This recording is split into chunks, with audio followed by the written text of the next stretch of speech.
Hello and welcome back to What Just Happened. I'm Samuel McVicar, and this week, despite all eyes being on Iran and the ongoing negotiations over there, we're going to turn our attention to another part of the world that's dealing with its own tense negotiations. So, Eastern Congo has been an unstable region for years, but recently a Rwanda-backed militia has rapidly seized key territory and is now running parts of the region itself. Despite international mediation and mounting pressure, the conflict doesn't appear to be slowing down at all, and the stakes, both regional and global, are rising. So, joining me to unpack this is Edward Bach, intelligence analyst for the Middle East and Africa desk here at Sibylline. Thank you, Mr. Ed, for joining me today. Thank you for having me, Sam. So, Ed, can you give us a little bit of context here? As I just mentioned, Eastern Congo, as most folks will know, has been an unstable region for decades. But what has led us to this recent bout of escalation? Sure. So, as you say, Sam, conflict in the Congo has been ongoing for decades. But this really came to a head last year in January when the M23, who have been based in rural areas of northern Kivu for several years, launched a renewed offensive and seized the provincial capital of North Kivu, Goma. The Rwanda-backed rebels then, several weeks later, captured the neighboring regional capital of Bukavu in South Kivu. And ever since then, they've been conducting smaller offensives and sort of consolidating their control over territory in the two regions. The Rwandan-backed rebels, M23, now control, as you just mentioned, capitals in Kivu. Your desk recently reported on this in a few daily analytical updates. So what's happening on the ground in those areas? How involved is M23 in running the government? So the M23 has effectively established a de facto state in the areas under its occupation. It's formed a police force. It's recruited hundreds of civilian administrators to fulfill all kinds of bureaucratic functions. And for all intents and purposes, it has created a de facto state in the areas under its territory.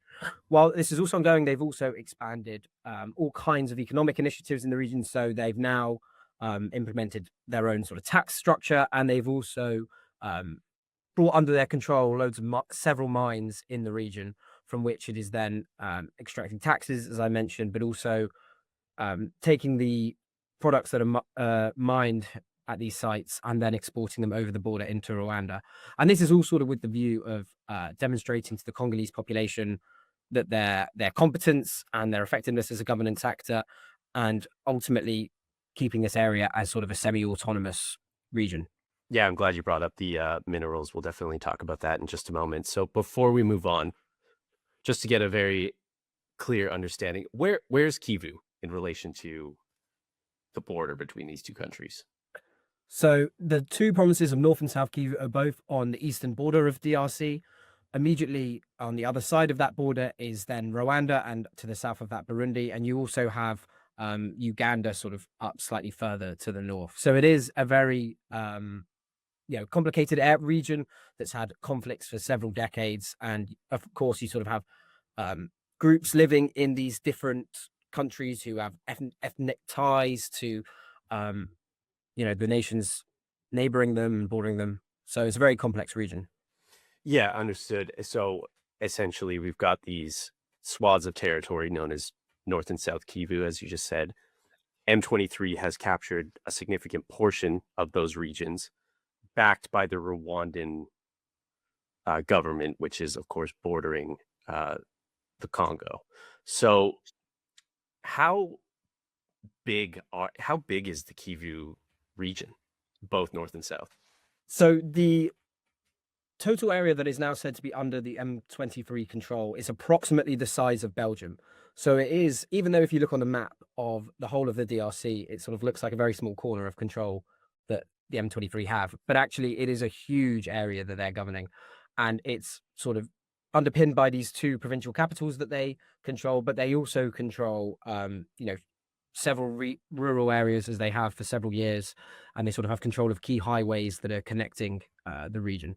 Yeah, so that's interesting. It's the size of Belgium, so massive. So is this Mm. quite unprecedented? You mentioned obviously the capitals and the mines, and they have this huge swath of territory. Have we seen this scale of capture from rebels in the past 20, 30 years? So we have had, conflict in Eastern Congo has sort of oscillated in intensity for decades. We have seen the M23 before previously temporarily sort of capture and hold Goma, but then they more or less immediately were forced to withdraw. The difference now is they are fundamentally firmly entrenched in these areas that they control.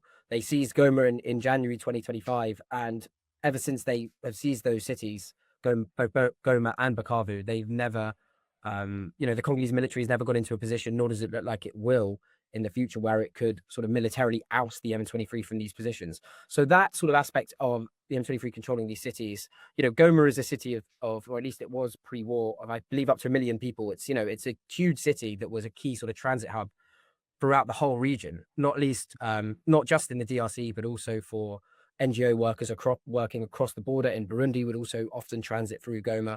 So it is an incredibly significant city that the M23 have captured. And in that sense, of them capturing it and then holding it for so long, it is fairly unprecedented, yes. Yeah, so speaking of the Congolese military, you mentioned they've struggled to contain M23 in the past.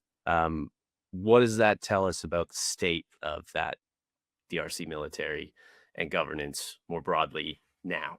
Sure. So, the DRC is, firstly, it's a huge country that sort of got it's very ethnically diverse and geographically fragmented. And amongst other things, that is one of the reasons why, the central government for several decades has really struggled to establish effective national institutions such as the military.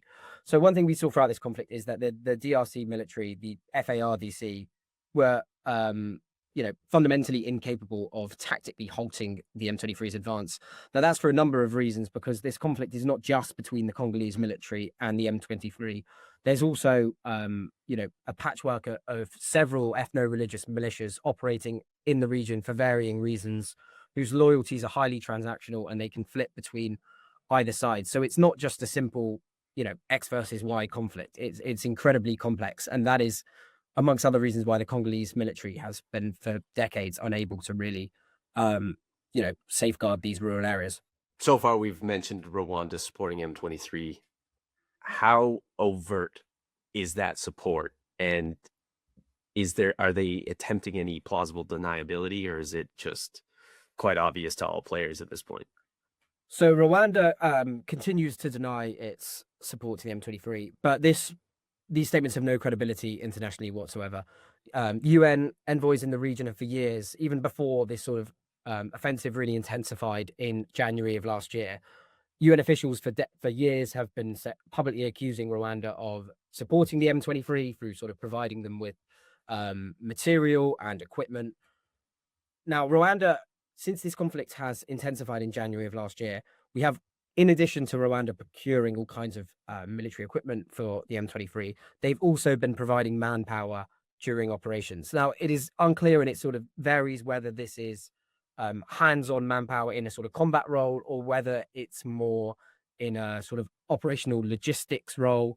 But it is becoming an incontrovertible fact that Rwanda is providing overt support to the M23, and it's sort of Rwanda's denial no longer really has any international credibility whatsoever. Yeah, interesting. You mentioned about the the better arms being provided to these groups. This is kind of a theme that has cropped up over my time at Sibylline recently all over the world. So I spoke with the Americas desk about the cartels starting to use more advanced equipment like drones, GPSs. Haiti, the gangs in Haiti doing the same thing. That's happening here as well in the Congo? Yeah. Absolutely. So we've seen it really in the last 6 months, the sort of proliferation of drones by both sides, by both the Congolese military and the M23, both in sort of in combat operations, but also we've seen the M23 have used drones to struck Congolese military assets several hundreds of kilometers away in Kisangani. We've also seen the Congolese military conduct a prominent drone attack on Goma itself approximately a month ago, which actually killed a French NGO worker. So it is not just this conflict is broadening in scope, and it's bringing other areas in Eastern DRC into focus, even if they're a long way away from the front, geographically speaking. Yeah, and I don't know how much information you have on this, but what exactly are they using? Is it the same sort of pattern as we see in Ukraine with like commercial off the shelf sort of FPV drones with a payload, or is it even more advanced than that? No, I think it's broadly similar to what we're seeing in Ukraine. I think also there's another aspect where the Rwandan armed forces are providing their drones that they have sort of imported from their military partners. So those are more, I guess you call them technologically advanced. But I think a lot of what we're seeing is these sort of fairly rudimentary, cheap to sort of assemble drone attacks. Now, in some of your desk reporting, there's been mentions of this violence spreading towards Burundi. So, in your view, is there a risk here of regional spillover? I think the biggest risk to regional spillover is perhaps less of sort of an overt conflict taking place on Burundi's borders, although those sort of border regions are very unstable because of sort of the network of various militia groups that I referenced earlier. But actually, the bigger concern for these sort of neighboring states is displacement that comes from civilians fleeing as sort of the M23 offensive was progressing. We saw this last year when the M23 seized Goma and Bukavu. It sort of triggered a huge IDP crisis, and that is sort of was exacerbated because these cities that the M23 now occupies had been a center for IDPs who had been displaced from fighting in rural areas, who had then migrated into the cities and were now suddenly were displaced again. So we did see last year as well that the border between Burundi and the DRC was temporarily closed, and there was a big concern about the supply of goods, of medicine, of people getting across the border. So I'd say that's probably the biggest concern is in terms of regional spillover is displacement into neighboring states and what that means for the stability in those states. Yeah, understood. Let's move on to the diplomatic efforts that I mentioned at the top of the episode. So, as I understand it, the U.S. has brokered a peace deal last summer between Rwanda and the DRC. But notably, M23 was not involved in that themselves. How big of an issue is that now that M23 was not part of those initial negotiations?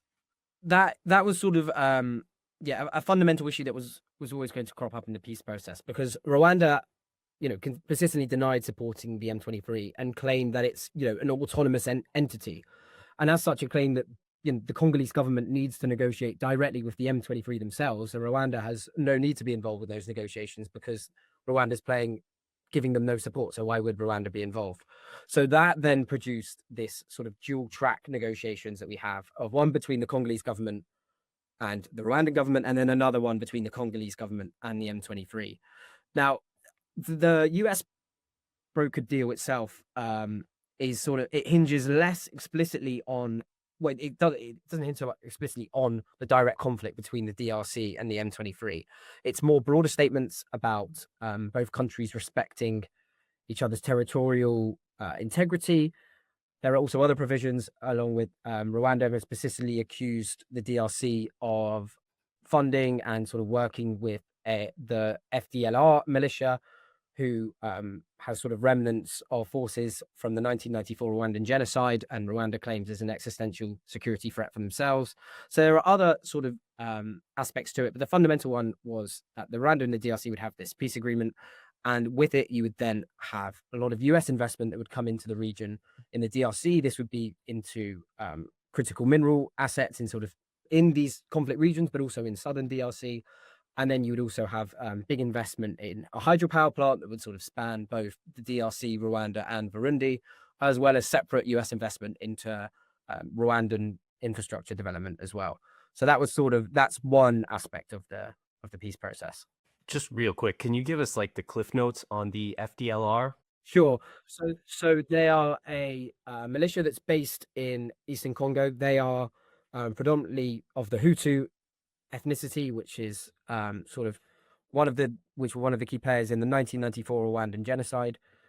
Now, the Rwandan government persistently claims that the FDLR would essentially are an existential security threat for them, because they would come across the border, and basically look to re-establish their Hutu sort of led government and trigger a lot of violence in Rwanda.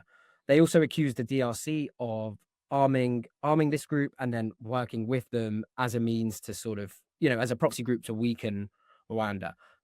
There are some elements of truth in that. I think the relationship between the FDLR and the Congolese military is varied. I think it's more down to sort of relationships between local commanders between the two groups. And also, their relations are very transactional as well. So it's not like there is a firm alliance between the Congolese military and the FDLR. But one of the provisions in this US broker peace agreement was that the Congolese government would work to demilitarize and disarm the FDLR, which the Congolese government has recently committed to doing. But it's going to be highly unlikely that it would either have the capacity or, frankly, that local commanders would want to do this. Okay, understood. So we've got essentially two non-state groups being supported by either side, the FDLR on the DRC side, M23 on the Rwandan side. We've got the US brokering a peace agreement directly between the DRC and Rwanda. There is now this parallel negotiation. So this, as I understand it, is being brokered by Qatar, and does involve the M23, but this is stalling out. What's going on there? What's holding this process back? And in your view, do you think this will work out? Yeah, so this stage of negotiation is between just the M23 and the Congolese government. Now, they've signed sort of small agreements leading up to it. They've agreed on 8 protocols, but 6 of these 8 protocols, they haven't agreed exactly how they will be implemented. And the whole process, as you say, is stalling, and it's sort of very complex. But the fundamental issue and hold up with this process, if you like, is that the Congolese government, perceives the M23 to be an illegitimate force and are demanding its unconditional withdrawal from the territory it occupies. And they haven't softened their stance on that since these negotiations began midway through last year. The M23, on the other hand, are saying, well, we occupy a lot of this territory.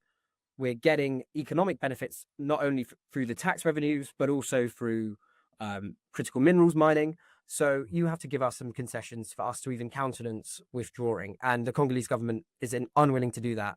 And basically both sides have no incentive to reduce their maximalist negotiating position. So we're just seeing this deadlock. And while they agree to sort of smaller aspects, as I mentioned, they sort of agreed to like potentially a prisoner swap and issues like that. That fundamental issue of the DRC asking the M23 to withdraw and the M23 saying, why should we? What are you going to give us? Is what's stalling these negotiations. Now, how do these mineral deposits factor into all of this? Is that obviously throughout history, most folks will understand that minerals are kind of at the core of all of these conflicts, because territory control implies control over these mineral deposits. Very important deposits, as your reporting has mentioned, of coltan. I think back in my undergrad, I heard about cobalt. Is that unchanged from 20 years ago? How is that looking today?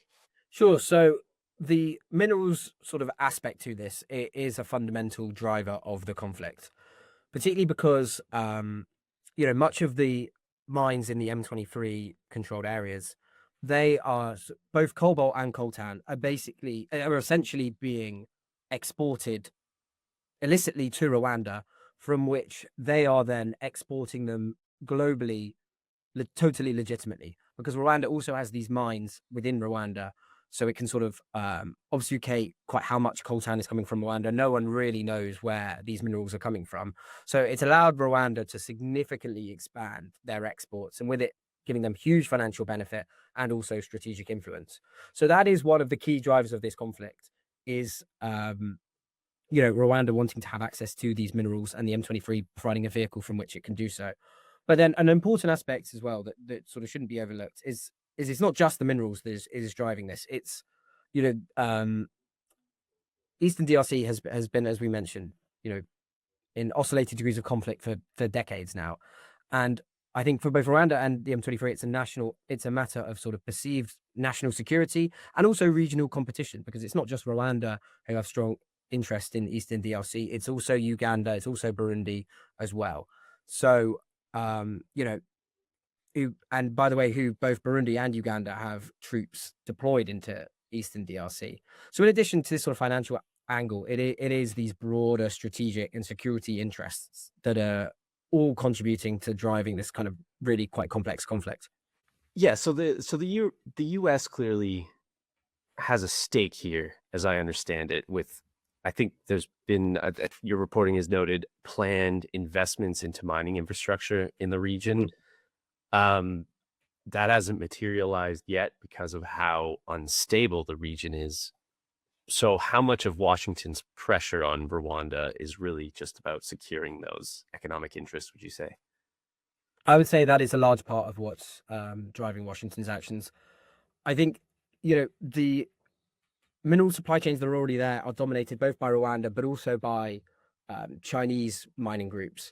Now, because of sort of the greater financial inducements that the Chinese government can give to Chinese mining firms to go and work in the region, means that they're comparatively less concerned about security conditions, about governance conditions in Eastern DRC, whereas private sector US entities are understandably being more reluctant to go in because, and not just in the regions that are currently, that we're talking about here in sort of Eastern DRC that are currently in the conflict zone, but also areas in Southern DRC that has its own security challenges and complex corporate governance environment as well. But I think for us, we've seen more broadly across the whole region that the US is trying to intensify its engagement with countries that have deep critical minerals deposits. They're trying to broaden their supply chains for the US's own sort of industrial and security aims that it has going forward. So that is, I think, really the key driver of the US activity in the region and their sort of primary motivation. And the way we're sort of seeing this manifest is, we've seen in recent weeks, the US has imposed much more intensified sanctions on Rwanda, including sanctioning the whole of the Rwandan military. And I think that sort of underlines that the US, at least, is perceiving Rwanda to be the primary obstruction to this peace deal materializing. And I think as sort of these various peace agreements stall and we see continued delays to US investment, I think we're going to see the US really ramp up its diplomatic pressure on Rwanda to try and induce the M23 to withdraw and then facilitate this investment for sort of, as I say, the US's broader strategic aims. Which sounds to me like a carbon copy of essentially what's going on in Ukraine under the Trump administration, is these peace negotiations in the effort to secure, more resources. So it's very interesting. This one obviously much more overlooked than the situation in Ukraine, Venezuela, Iran to a certain extent. Okay, I just wanted to ask you about peacekeeping. So the UN's has its MONUSCO peacekeeping mission in Africa has been there at least a decade now, I believe. Just last week, the UN said the situation remains alarming. What does that say about the effectiveness peacekeeping missions in conflicts like this, especially in Africa, would you say? I think the MONUSCO mission, well, it's now been drawn down, but it was, highly unpopular in the DRC for years. And that sort of touches on this bigger issue, which was that the MONUSCO mission was sort of widely perceived as being unwilling to conduct the necessary operations to sort of reduce the M23 threat. Now, in response to that, MONUSCO would say, well, that's not their peacekeeping mandate, and their peacekeeping mandate instead is to sort of ensure the broader security for civilians in the region. Now, that is a much broader issue within the US peacekeeping regions. UN peacekeeping missions across the region. And that is that they're often deployed to sort of keep peace in in states where in reality on the ground, often these conflicts are a complex web of various state and non-state actors, and conflicts can be very multifaceted.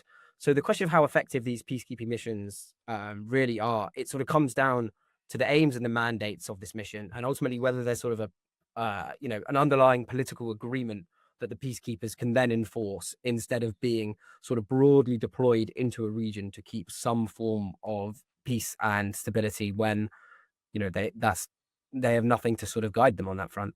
Yeah, understood. Last question here, Ed, is same question I ask at the end of every episode: triggers, warnings, early indicators. What is your desk looking at to see whether this situation will get exponentially worse, or if one of these two negotiation processes might actually pan out? Sure. So I think the first thing is there are actually new talks scheduled next week between the M23 and the Congolese government. So we'll be keeping a close eye on them. Although, as I say, these processes have been incredibly protracted, and I wouldn't be anticipating a massive diplomatic breakthrough there. I think the big thing that I'd be watching is, firstly, if the M23 launches a significant new offensive that seized another large city in the region. Clashes are ongoing between the M23 and the Congolese military, and the sort of the front line is shifting. But if the M23 had another sort of huge offensive where they went and progressed a long way and seized another big city, that would trigger a huge backlash from the US against Rwanda. And that would be a potential flashpoint where we might see a real intensification of diplomatic pressure and sort of renewed impetus to get the conflict or sort of reintroduce adherence to the peace agreements. And then I think the other thing I would flag as well is to watch is definitely the US's, whether we see further US sanctions on Rwanda. Because if the US are to really pressure Rwanda into coming to the negotiating table and significantly moderating their support to the M23, it would have to be the imposition of sanctions that sort of really target the wider Rwandan economy. And, Rwanda, that would complicate their issue to external financing, and Rwanda has its own sort of domestic economic and debt challenges themselves. So at that point, we may see Rwanda beginning to calculate whether their sort of support for the M23 is actually worth this backlash and the sanctions that it's facing. But I think we're a long way from that. But that would certainly be something that I would keep track of in the coming weeks. Thank you very much, Ed, for taking the time. Thank you for having me, Sam. And thank you, dear listener. If you would like to ensure you never miss an episode, please sign up to our podcast mailing list. The link for that will be in the show notes down below. Our analysts continue to keep an eye on all of these global flashpoints, so we will likely circle back on Ukraine, Iran in the coming weeks. So please do sign up. Until next time, thank you for listening.